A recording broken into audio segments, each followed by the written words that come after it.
The first point is to fight for the culture and civilization of the kingdom. There's a definite culture of the kingdom.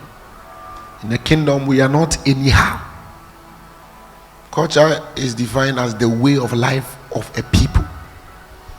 There's a way of life. There's a way when you meet a Nigerian, you will know this is a Nigerian. When you meet a Ghanaian, when you meet anyone from the United States, even in Ghana, when you meet different tribes and different people, you find out that per a certain way of life, these are the people. So there's a way of life of a Christian. There's a way we talk, there's a way we dress, there's a way we go about things. All of those things must be seen among us. And if we are going to contend for the faith, it will begin from there, because part of what is going to distinguish us from the world is our culture. Prayer is our culture. So if you enter a hostel and you stay there for a season, if you enter a house and you stay there for a season, they have to identify you that this one is a praying one. By prayer, they will know. If you are a Muslim, they will know by praying at different times that this one, you don't need to tell them. There's even a way they dress, the garment they wear. When you meet them, you know. It is the same with us. There's a type of music that we listen, we enjoy. You can't be a Christian and then you are every day your room. You need to be born again. There's a type of song that we listen to, because we understand the way the spirit realm operates, that everything is like an incense that can traffic spirit. So even sounds can traffic spirit. So what we pay attention to in the area of sounds is what is of the kingdom, what is within the standards, what is allowed in the kingdom.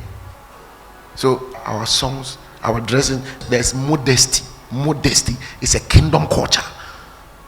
They have to call you Asafomami, because when they check you, I'm not saying be old-fashioned.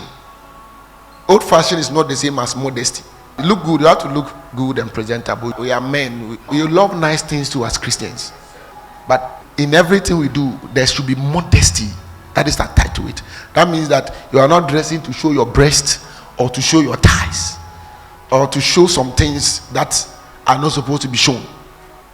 When we see you, we know that this one is decent, but very nicely dressed, very beautifully dressed. As a man, my hair should be well cut or nicely trimmed. It can be afro or whatever it is, but it should be nicely kept, well combed. If you are a Rastafarian, we don't hate you, but trust me, it is not necessary. There are things that are not necessary. They are not necessary. We don't have any problem with it, but then it's not necessary. So all things are permissible. All things are love, but not all things edify. Not all things are expedient, are necessary. So what is not necessary, you leave it. There are some fingernails, they are not necessary. You go and wear fingernails that you can't even scratch your own self. And the fingernails also has crystals that you can't wash bowl. You can do it, but it is not necessary. Is that all things are lawful? There's a context of lawfulness in the body of Christ, but trust me, it's not necessary. It's not like if I've done that thing, it's a sin or anything. There's nothing sinful about it. We know what is sin. The only time it becomes a sin is if by what I'm doing, someone else who is weak now looks at what I'm doing and then says that so far to your boy, they are in my church.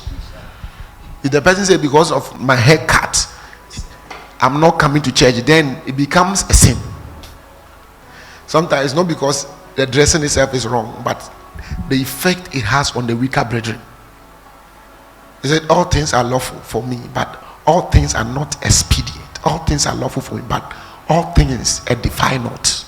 They don't edify. So we focus on what edifies.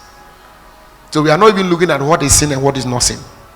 We are looking at what edifies, what boasts you, what brings growth, advancement in your walk with God. If it doesn't edify and it's even taking money from you and all of that, throw it somewhere. Throw it away. Though it might not be a sin, but there's a negative effect. You've allowed yourself your emotions, you've allowed your members to be an instrument of darkness. What was lacking was kingdom culture. That was what was lacking. Just because we believed in grace does not mean that we throw away culture. When we throw culture and kingdom civilization away, it means we are not contending for the faith, and we have to contend for it like the fathers contended for it. Then we can pass it on to the next generation.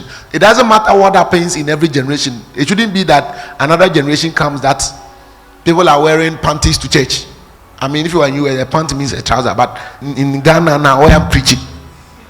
A pant means underwear. It should never be. No generation should ever come. If that happens, it means we couldn't contend for the faith. It means we allowed darkness to infiltrate so hard that what was passed on is not the church. It's not the culture of the church. And if it's not the culture of the church, it means that another spirit has invaded us. That must be kicked out. Jezebel can invade the church. When Jezebel invade the church, all kinds of things begin to happen. When you enter a church, the fear of God comes upon you. I'm not saying that you begin to be perfect instantly, but you know that there's a fear of God.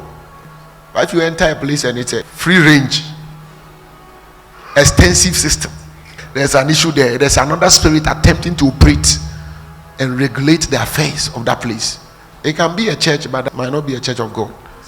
It's very important. And that one is more important than everything.